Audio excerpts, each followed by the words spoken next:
세상에 떠도는 기묘한 괴담들. 첫 번째 이야기, 피서철의 해수욕장에 놀러가서 실제로 겪었던 실화괴담. 나는 여름 피서철만 되면 산이나 계곡으로 휴가를 떠난다. 해수욕장으로 놀러가자는 여자친구의 보채매도 나는 계곡을 더 선호한다.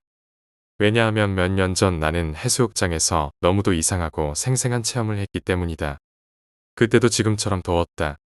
강렬한 태양은 내 피부를 건강한 구릿빛으로 물들였고 동네 선후배들과 함께 안면도로 여행을 갔었다.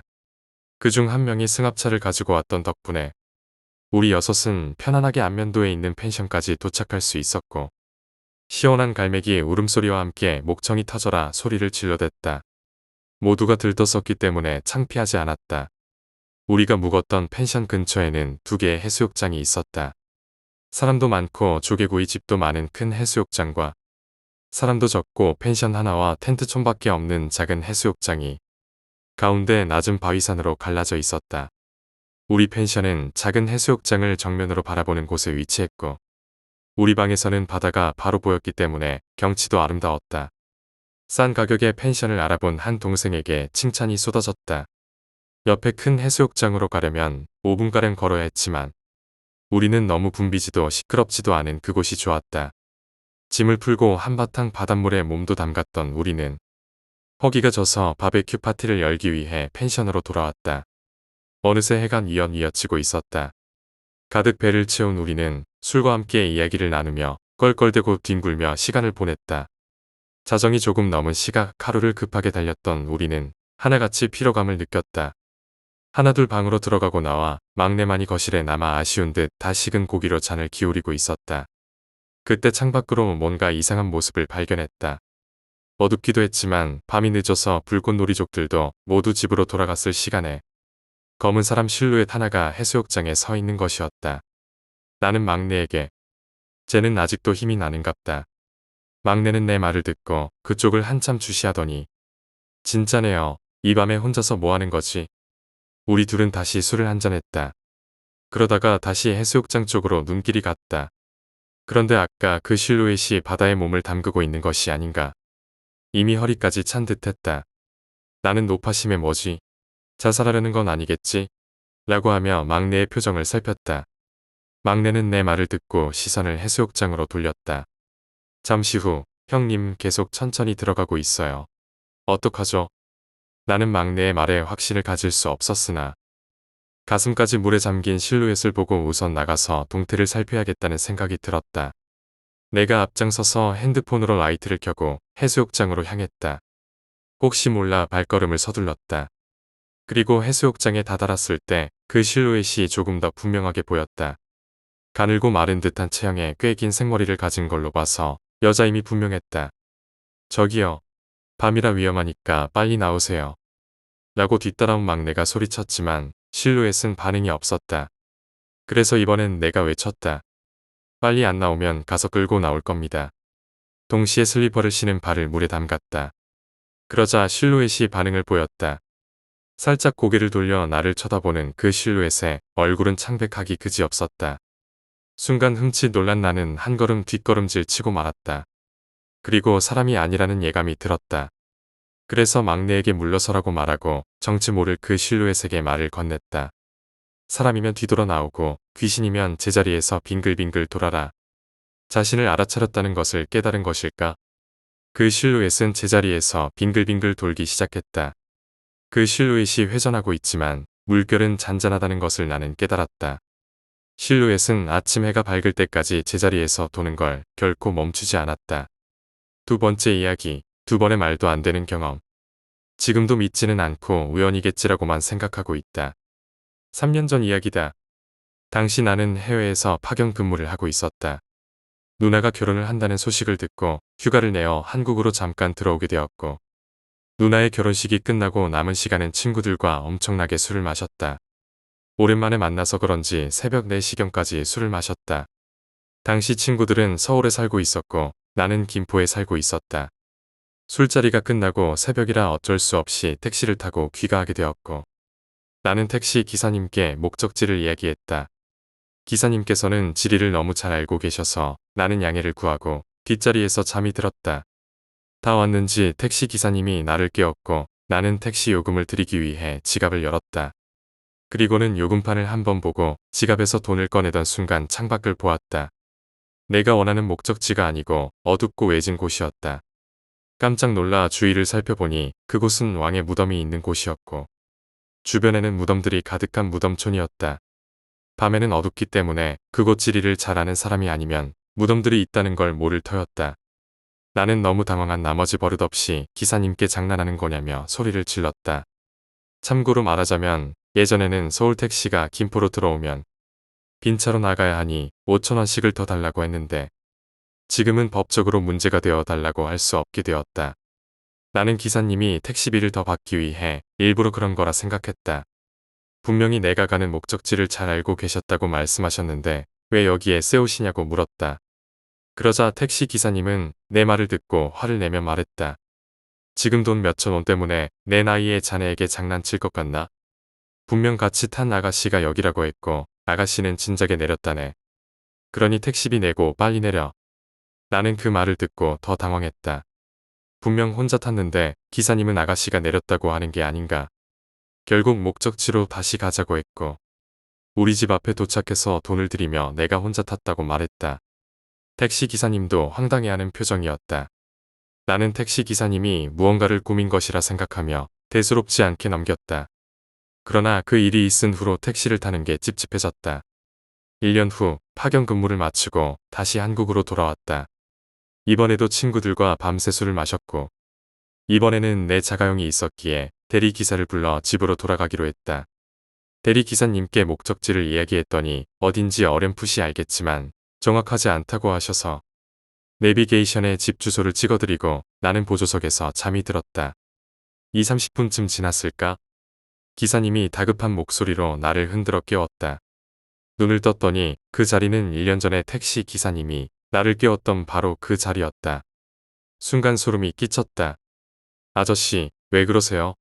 내비도 찍어드렸는데. 대리기사님은 겁에 질린 얼굴로 말했다. 아니, 같이 탄 아가씨가 잠깐 세워달라고 해서. 그 말을 듣는 순간 머리가 하얘졌다. 이번에도 혼자 타고 있었는데 대리기사님은 아가씨가 탔다고 했던 것이다. 그 일이 있은 후 나는 새벽에 택시나 대리를 부르지 않는다. 술을 마시면 아침까지 기다렸다가 귀가하고 난다. 똑같은 장소에서 2번이나 겪은 일은 우연의 일치일까? 세 번째 이야기, 친구의 노트. 요즘 내가 가장 무서워하는 일에 관한 이야기다. 고등학교 때부터 사이좋게 지내왔던 친구가 있었다. 10년이 넘게 친하게 지내왔던 친구였다. 그런데 얼마 전 그 친구가 교통사고로 세상을 떠났다. 밤중에 차를 운전하다가 커브길에서 핸들을 제대로 꺾지 못해 벽에 부딪혀 즉사한 것이었다. 나는 몹시 슬퍼하며 A의 가족을 도와 A의 장례를 치렀다. 49제가 끝나갈 무렵 A의 어머니에게서 전화가 왔다. 찾아갔더니 A의 방을 정리하다 이런 걸 발견했단다. 라며 내게 봉투 하나를 건네주셨다. 봉투의 표지에는 X에게라고 내 이름이 적혀 있었다. 봉투는 풀로 잘 붙여져 있었다. 나는 A의 어머니께 인사드리고 집으로 돌아왔다. 집에서 봉투를 뜯어보니 그 안에는 백엔샵에서 팔 법한 노트 한 권이 들어있었다. 처음 몇 페이지를 넘겨봤지만 아무것도 적혀 있지 않았다. 뭐지? 라고 생각하며 계속 페이지를 넘겼다. 그리고 노트의 중간쯤에 한 줄의 글이 있었다. 내가 죽으면 X도 죽어주기를. 한 글자 한 글자 정성스럽게 눌러 쓴 글씨였다. 나는 그 글을 보자마자 온몸에서 피가 빠져나가는 것 같았다. 무서워서 도저히 어떻게 해야 할지 모르겠고 한동안 멍하니 있었다. 절에 그 노트를 공양해달라고 부탁할까도 생각했지만 어느 절에 가야 할지도 몰랐고 이 노트를 가지고 있는 것 자체가 무서웠기 때문에 바로 찢어서 소금을 뿌리고 태워버렸다. 생각해보면 A는 고등학교 때부터 계속 함께 있고 싶어라거나 내가 다른 사람이랑 이야기하는 걸 보면 왠지 화가 나라는 이야기를 종종 하곤 했다. 농담인 것처럼 말했기 때문에 딱히 신경 쓰지 않았지만 지금 와서 생각해보면 그때부터 뭔가 이상했던 것 같다. 물론 그 글도 그냥 장난으로 쓴 것일지도 모르겠다. 하지만 지금 나는 너무나도 무섭다. 게다가 그날 A가 혼자 어디로 가려 했는지는 아무도 알지 못한다. 그 노트는 얼마 전에 구입한 것이 틀림없어 보였다. 나는 아직도 A의 무덤에 찾아가지 못하고 있다. 네 번째 이야기, 현장 사진. 경찰관인 사촌형에게 들은 이야기다. 사촌형은 직업상 현장 사진을 산더미같이 찍곤 한다. 그런데 가끔 도저히 이해할 수 없는 사진이 찍힌다고 했다. 먼저 고속도로 사고 현장에서 찍은 사진이었다. 연속으로 찍은 사진들 중 한 장에서 죽은 사람이 자신의 시체를 보고 있는 사진이 찍혔다는 것이다. 옷이나 머리 모양까지 완전히 똑같은 모습이었다고 한다. 또 다른 사진에는 그 죽은 사람의 시체 주변에 10명이 넘는 사람들이 무표정하게 둘러싸고 있는 모습이 찍혀 있었다고 한다. 다음은 방화살인 현장에서 찍은 사진이다. 현장 사진 중 구경꾼을 찍은 사진이 있었는데 그중 한 사람이 화재 현장과 반대 방향을 보고 있었다고 한다. 나중에 사건이 정리된 후 알게 된 것이지만 그 사람은 그 당시 화재 현장에서 사망한 사람이었다고 한다. 어쩌면 그 시선이 향하는 곳에 범죄자가 있었을지도 모른다는 생각도 들었지만 수사에는 별다른 도움이 되지 않았다고 한다. 또 다른 이야기는 자살 현장에서 찍은 사진이다. 시체를 운구한 뒤 찍은 연속 사진 중 한 장에서 자살한 사람과는 전혀 다른 사람이 피투성이가 된 채 쓰러져 있는 모습이 찍혔다고 한다. 구두도 신지 않은 그 모습이 이전에 그곳에서 자살한 사람이 찍힌 것 같다는 이야기가 있었다고 한다. 또 하나는 사체 유기 현장에서 찍은 사진이다. 제2차 세계대전 당시 군대의 연병장으로 쓰이던 황무지에서 일어난 사건이었다고 한다. 그런데 유기 현장을 찍은 사진의 먼 나무 그늘 아래에서 총검수를 연습하는 일본군이 찍혀 있었다고 한다. 마지막은 살인사건 현장 검증에서 찍은 사진이다. 범인에게 사건을 재현시키고 촬영한 사진이었는데 그 사진 중 한 장에서 범인의 얼굴에 이상한 틈이 생기고 그 틈 안에 해골이 보였다고 한다. 그리고 그 범인은 얼마 지나지 않아 급성폐렴으로 옥사했다고 한다. 사촌형은 이런 이야기를 들려주며 자신은 이제 익숙해졌다고 웃었다. 처음에는 자신도 놀라서 상사에게 보고했지만 상사도 웃으며 그냥 두라고 했다고 한다. 지금은 나도 못 본 척하고 있지. 어차피 다른 사람에게 보여줄 수 없는 사진들이니까. 라고 이야기하며 웃었지만 나는 그 이야기가 무서워서 쉽게 잊을 수 없었다. 5번째 이야기, 양산. 3년 전쯤의 일이다. 나는 건물 내부 공사 관련 일을 하고 있었고 회사에는 사장과 나 그리고 동료 2명이 전부여서 모두 꽤 친한 사이였다. 일이 없으면 우리는 자주 스키를 타러 가곤 했다. 우리 회사는 나고야교에 있었고 19번 국도를 타고 올라가면 스키장까지 금방 도착했기 때문에 정말 자주 갔다. 밤 12시쯤 출발하면 새벽 3, 4시쯤 도착해 잠시 눈을 붙였다가 스키를 즐겼다. 그날도 평소처럼 12시쯤 회사에 모여 19번 국도를 달리고 있었다. 반쯤 갔을 때 도로가 좁아지면서 오가는 차들도 트럭이나 스키 타러 가는 사람들 뿐이었다. 차는 사장이 운전하고 있었고 나는 조수석에 앉아 있었다. 뒷좌석에는 동료 K와 Y가 타고 있었다. 우리는 마치 아이들처럼 떠들며 신이 나 있었다. 그런데 갑자기 사장이 말했다. 뒷길로 가볼까? 나는 미스테리 스팟 같은 곳을 좋아했기 때문에 대찬성이었다. 그래서 우리는 19번 국도에서 산길로 빠져나갔다. 지금 생각하면 왜 사장이 그런 제안을 했는지 이상할 뿐이다. 평소대로 갔으면 그런 일을 겪지 않았을 텐데 말이다. 어쨌든 산길로 들어서서 잠시 달리니 안쪽으로 더 들어가는 작은 길이 나왔다. 다른 길이 없었기에 우리는 그 길로 들어갔다. 다시 5분 정도 달렸을 때 평범한 시골길이었다. 도로는 포장되어 있었지만 양옆은 논이었고 어두운 가로등이 보이는 흔한 길이었다. 우리 모두 별거 없구나라고 생각하며 슬슬 돌아가자고 말하기 시작했다. 그때 길 한가운데 흰 원피스를 입고 양산을 쓴 여자가 서 있는 것이 보였다. 이 시간에 양산을. 나는 어처구니 없는 생각을 하며 시계를 확인했다. 2시가 조금 넘은 시간이었고 차는 시속 50km로 달리고 있었다. 어두운 길이라 헛것을 본 거라 생각하며 별다른 말 없이 지나쳤다. 우리는 계속 돌아가는 길을 찾기 위해 5분 정도 달렸다. 그런데 다시 먼 길 한가운데 흰 원피스를 입고 양산을 쓴 여자가 서 있었다. 그 여자는 짧은 머리에 창백한 얼굴로 우리 쪽을 보고 있었다. 어두운 길이었기에 여자의 모습이 마치 떠 있는 것처럼 보였다. 갑자기 무서워진 나는 운전하는 사장을 바라봤다. 사장도 나를 바라보고 있었다. 뒷좌석에 있던 동료들도 겁에 질린 얼굴이었다. 우리는 잠시 더 가볼지 아니면 돌아갈지 고민했지만 그냥 앞으로 가기로 했다. 차의 속도는 점점 빨라졌다. 그런데 1분도 지나지 않아 또다시 길 한가운데 그 여자가 서 있었다. 이번에는 더 이상 말을 할 수 없었다. 사장은 핸들에 붙어 운전하고 있었고 모두가 침묵했다. 다음 모퉁이를 돌자 우리는 경악할 수밖에 없었다. 거리와 거리 사이, 그리고 그 다음 길목에도 원피스를 입은 여자가 무수히도로 옆에 줄지어 서 있었던 것이다. 모두 우리를 보며 희미하게 웃고 있었다. 나는 무서워서 몸을 움츠리며 고개를 숙였다. 그런데 숙인 고개 밑 내 발과 발 사이에 검은 머리를 한 여자의 얼굴이 있었다. 그 여자는 나를 바라보며 중얼거렸다. 찾았다. 너무 무서워 그대로 정신을 잃고 말았다. 정신을 차렸을 때 우리는 모두 의식을 잃고 있었고 차는 논두렁에 처박혀 있었다. 다행히도 남자 4명이었기에 차를 꺼낼 수는 있었지만 그날 스키는 포기하고 바로 돌아왔다. 회사에 돌아와 짐을 정리하고 있는데 갑자기 K가 비명을 질렀다. K에게 가보니 짐 위에 흰 양산이 놓여 있었다. 우리는 그런 양산을 가져온 적이 없었다. 사장의 소지품도 아니었다. 나는 다시 한번 등골이 오싹해졌다. 6번째 이야기, 수용소. 유치원 시절 이케부쿠로에 있는 선샤인 빌딩에 부모님과 친척들과 놀러갔던 기억이 있다. 위층에 수족관이 있었기 때문에 나는 잔뜩 들떠 있었다. 엘리베이터가 수족관이 있는 층에 도착했고 문이 열렸다. 그런데 눈앞에 보이는 것은 벽이었다. 게다가 굉장히 낡고 어두웠으며 지독한 냄새가 났다. 어렸지만 그때의 현기증과 토할 것 같은 느낌은 아직도 생생하다. 순간 주변의 공기가 차가워지며 모두 말이 없어지고 무언가를 견디는 것 같았다. 나는 부모님의 손을 잡고 앞으로 나아갔지만 수족관은 보이지 않았다. 나무 기둥과 대들보로 둘러싸인 어두운 터널 같은 곳이었다. 수많은 인파 속에 단갈색의 얇고 반투명한 그림자들이 흔들거리며 떠다녔다. 그 그림자들은 공중에도 땅에도 있었고 모든 곳에 떠다녔다. 숨이 가빠졌고 산소가 부족해진 듯 멍해졌다. 하지만 부모님이 손을 잡고 있었기에 계속 걸을 수밖에 없었다.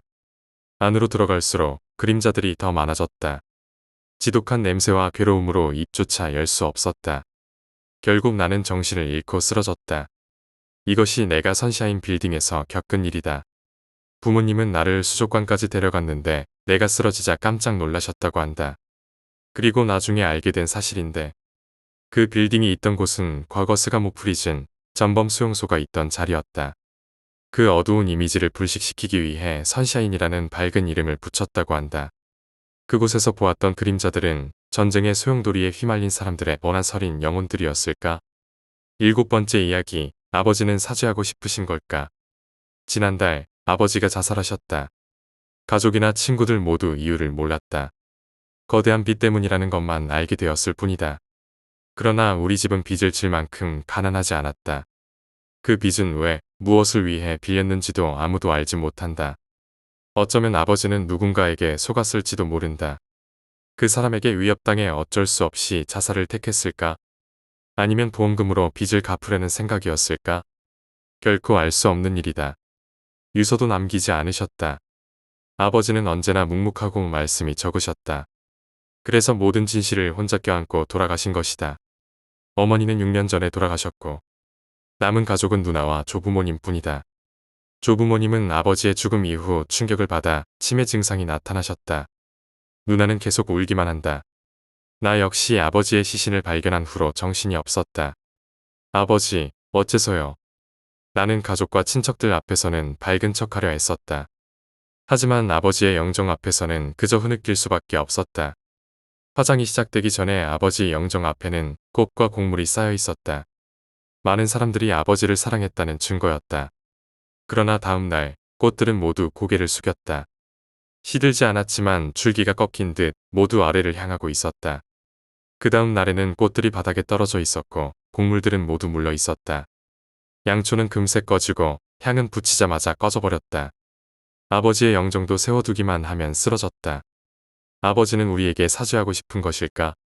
아니면 원한이 남아서 떠나지 못하는 것일까? 진실은 아버지만이 알고 계실 것이다. 8번째 이야기, 이상한 꿈. 이 이야기는 5년 전쯤의 일이다. 나는 그때 회사에서 겪었던 스트레스 때문인지 잠을 제대로 자지 못하고 있었다. 어느 날 너무 피곤해서 잠에 들었는데 이상한 꿈을 꾸게 되었다. 꿈속에서 나는 낯선 집 안에 있었다. 그 집은 오래된 전통 가옥 같았고 안쪽으로 깊숙이 들어가면 갈수록 더 어두워졌다. 나는 그곳에서 마치 무엇인가를 찾아야 한다는 느낌을 받았다. 그래서 방을 하나하나 둘러보기 시작했다. 방마다 낡고 퀴퀴한 냄새가 났고 마치 오랫동안 아무도 살지 않았던 것 같았다. 꿈속에 나는 계속해서 그 집을 돌아다녔다. 그런데 집 안쪽으로 갈수록 불안감이 커지기 시작했다. 어떤 방은 아무것도 없었고 어떤 방은 문이 아예 잠겨 있었다. 그리고 마지막으로 한 방 앞에 섰을 때 문을 열고 들어가려는데 문이 쉽게 열리지 않았다. 겨우 문을 밀어 열었더니 그 방 안은 너무나 어두웠고 아무것도 보이지 않았다. 그 순간 등 뒤에서 누군가가 나를 지켜보고 있는 느낌이 들었다. 나는 뒤를 돌아보지 않으려 했지만 그 힘이 너무 강력해서 결국 천천히 고개를 돌렸다. 그리고 그곳에는 얼굴이 보이지 않는 검은 실루엣이 서 있었다. 그 실루엣은 나를 가만히 바라보고 있었고 나는 몸을 움직일 수 없었다. 심장이 미친 듯이 뛰었고 숨이 막힐 것 같았다.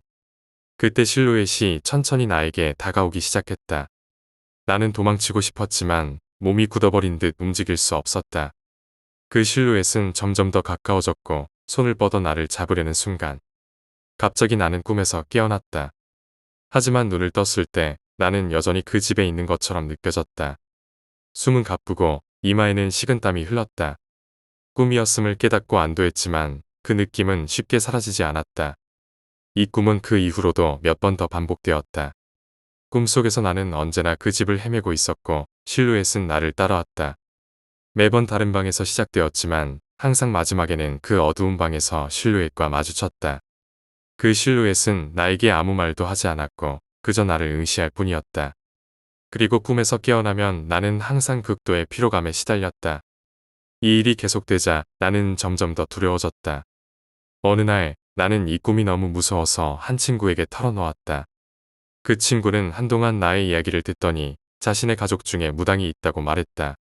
그 친구는 나에게 그분께 상담을 받아보는 게 좋겠다고 조언했다. 며칠 후 나는 친구와 함께 그 무당을 찾아갔다.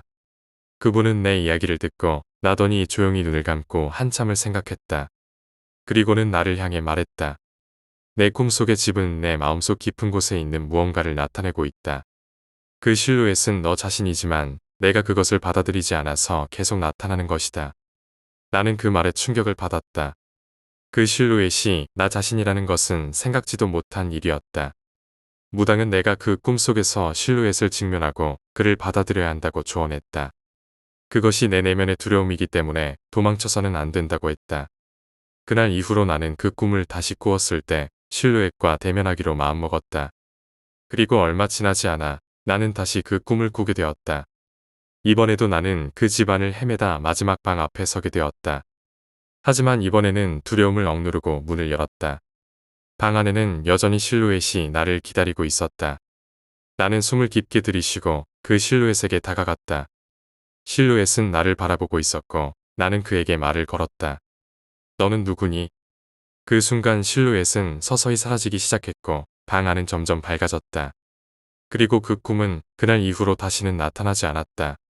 아직도 나는 그 실루엣이 정확히 무엇이었는지 모르지만 그 꿈은 나에게 내면의 두려움을 마주하고 극복해야 한다는 교훈을 주었다. 꿈에서 깨어난 후로 내 삶도 조금씩 달라졌고 마음의 평화를 찾게 되었다. 그 실루엣이 나의 두려움이었음을 깨닫고 난 뒤 나는 그 꿈을 더 이상 두려워하지 않게 되었다. 9번째 이야기, 산속의 오두막. 몇 해 전 나는 한적한 산속의 오두막을 빌려 휴식을 취하려 했다. 도심의 복잡한 일상에서 벗어나 자연과 함께 시간을 보내고 싶었던 나에게 그 오두막은 완벽한 선택처럼 보였다. 인터넷에서 발견한 그곳은 한 달 동안 장기 임대가 가능했고 나는 여유롭게 시간을 보내기로 결심했다. 그곳은 외부와의 접촉이 거의 없는 곳으로 주변에는 다른 건물도 사람이 살 만한 흔적도 없었다. 다만 오두막 주변으로는 나무들이 빽빽하게 들어서 있었고 작은 시냇물이 흐르고 있었다. 첫인상은 평화롭고 아름다웠다. 나는 필요한 짐들을 챙겨 오두막으로 출발했다. 오두막에 도착한 첫날은 특별할 것 없이 순조로웠다. 맑은 공기와 고요한 자연의 소리에 몸과 마음이 편안해졌다. 나는 마치 내가 세상에서 고립된 것처럼 느껴졌고 그 고립감은 이상하게도 편안했다. 이곳에서는 아무도 나를 방해하지 않을 것이었고 나는 오롯이 나 자신과만 마주할 수 있었다. 이렇게 조용한 곳에서 지내는 것은 처음이었지만 나에게는 필요했던 휴식이었다. 며칠간 나는 책을 읽고 산책을 하며 시간을 보냈다. 특별한 일 없이 시간이 흘러갔다. 그러던 어느 날 밤 나는 조금 이상한 느낌을 받기 시작했다. 늦은 밤 오두막 밖에서 이상한 소리가 들렸던 것이다. 처음에는 바람 소리라고 생각했다. 하지만 그 소리는 마치 누군가 나무 사이를 걷는 소리 같았다. 나무 가지가 부러지는 듯한 소리와 함께 발걸음 소리가 분명히 들렸다. 나는 창문 너머로 밖을 내다봤지만 어둠 속에서 아무것도 보이지 않았다. 당황스럽기도 했지만 밤이라 그런지 금세 피곤해져 잠이 들었다. 그런데 그 다음 날도 그 소리는 다시 들렸다. 이번에는 조금 더 가까운 곳에서 그리고 더 분명하게 들렸다. 나는 그 소리가 점점 더 신경 쓰이기 시작했다. 낮에는 아무 문제 없이 조용했고 평소처럼 산책을 하며 시간을 보냈다. 하지만 밤이 되면 그 소리는 어김없이 나타났다. 그날도 밤이 깊어지자 오두막 밖에서 무언가 바스락거리는 소리가 들렸다. 처음보다 더 크고 더 분명한 소리였다. 나는 창문을 다시 한번 열고 밖을 내다봤다. 여전히 아무것도 보이지 않았다. 하지만 소리는 확실히 가까운 곳에서 들리고 있었다. 무언가가 오두막 주변을 돌아다니고 있다는 것을 나는 느낄 수 있었다. 그날 밤 나는 더 이상 참지 못하고 후레쉬를 챙겨 오두막 밖으로 나갔다. 정말로 무언가가 있을지 확신할 수 없었지만 나는 그저 확인해보고 싶었다. 후레쉬를 켜고 오두막 주변을 둘러보았지만 아무것도 보이지 않았다. 나무들 사이로 후레쉬 불빛이 비쳤지만 그저 고요한 나무들만이 서 있었다. 나는 허탈한 기분으로 다시 오두막 안으로 들어왔다. 아무리 생각해봐도 그 소리가 무엇인지 알 수 없었다. 아무도 없는 산속에서 혼자 있는 상황이 갑자기 두렵게 느껴지기 시작했다.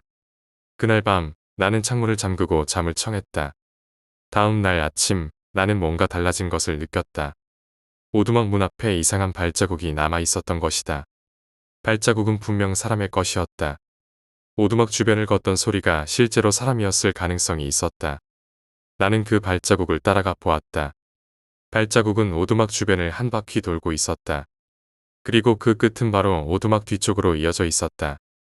오두막 뒤에는 작은 숲이 있었고 그 숲으로 발자국이 사라지고 있었다. 나는 발자국을 더 따라가 보려 했지만 숲이 너무 우거져 있어 더 이상 들어갈 수 없었다. 그날 이후로 나는 경계심이 생겨 오두막 주변을 항상 주의 깊게 살폈다. 며칠 동안 아무 일도 일어나지 않았다. 하지만 다시 한번 그 밤 발걸음 소리가 들려왔다. 이번에는 더 가까웠다. 나는 이번에도 후레쉬를 챙겨 밖으로 나가려 했지만 문을 열기 전에 뭔가 이상한 느낌이 들었다. 마치 누군가가 문 앞에 서 있는 것 같았다. 나는 문을 열지 않고 조용히 문 너머의 소리에 귀를 기울였다. 숨소리 같은 것이 희미하게 들려왔다. 그것은 바람 소리가 아니었다. 나는 문을 열지 않고 그대로 가만히 있었다. 잠시 후 발걸음 소리가 다시 들리기 시작했고 멀어져 갔다. 그 소리가 사라진 뒤 나는 문을 열고 밖을 내다봤다. 문 앞에는 또다시 발자국이 남아 있었다. 누군가가 분명 이곳을 찾아왔던 것이다. 나는 그날 밤을 거의 잠들지 못하고 보냈다. 아무리 생각해봐도 그 발자국의 주인공이 누군지, 왜 나를 이렇게 괴롭히는지 알 수 없었다. 다음 날 나는 마을로 내려가 그곳에서 오두막과 관련된 이야기를 들어보려 했다. 마을 사람들에게 물어봤지만 그들은 오두막에 대해서 특별히 이상한 이야기를 해준 것은 없었다. 다만 몇몇 사람들은 그곳이 오래전부터 있던 장소라며 옛날에 그 지역에서 무언가 이상한 사건이 있었다는 소문을 이야기해줬다. 하지만 그 이야기는 모두 모호하고 확실하지 않았다. 나는 더 이상 정보를 얻을 수 없다는 걸 깨닫고 다시 오두막으로 돌아왔다. 며칠 후 그 발자국의 정체를 밝히려는 결심을 했다. 나는 밤에 밖에서 지켜보기로 하고 오두막 뒤편의 숲 근처에서 잠복을 했다. 시간이 지날수록 공포와 긴장감이 커졌다. 그러던 어느 순간 어둠 속에서 무언가가 움직이는 것을 보았다. 그것은 분명 사람의 형체였다. 그 형체는 조용히 오두막 쪽으로 다가가고 있었다. 나는 그 모습을 지켜보며 숨을 죽였다. 그 형체는 오두막 문 앞에 멈춰 서서 잠시 머물렀다. 그리고는 다시 발걸음을 돌려 숲속으로 사라졌다. 나는 두려움을 억누르고 그 형체가 사라진 방향으로 쫓아가 보려 했지만 이상하게도 그 형체는 숲속으로 들어가자마자 흔적을 감추었다. 그날 밤 이후로 나는 더 이상 그 소리를 듣지 못했다. 오두막에서의 나머지 시간은 아무 문제 없이 지나갔고 한 달이 끝나갈 무렵 나는 도시로 돌아왔다. 그곳에서의 경험은 나에게 묘한 여운을 남겼다. 발자국의 정체는 끝내 밝혀지지 않았지만 그 산속에서 느꼈던 불안함은 쉽게 잊히지 않았다. 나는 그 이후로도 그 오두막에 대해 자주 생각하게 되었고 가끔은 그 발자국의 주인공이 누구였는지 여전히 궁금해지곤 한다. 그러나 다시 그곳을 찾아갈 용기는 나지 않는다. 도시로 돌아온 후 나는 오랫동안 그 사건을 떠올리며 혼란스러운 감정을 느꼈다. 그 발자국은 단순한 장난이었을까? 아니면 정말로 누군가가 나를 감시하고 있었던 걸까? 이제는 그 진실을 알 수 없지만 그 산속에서 보낸 시간은 평생 잊을 수 없는 기억으로 남아있다.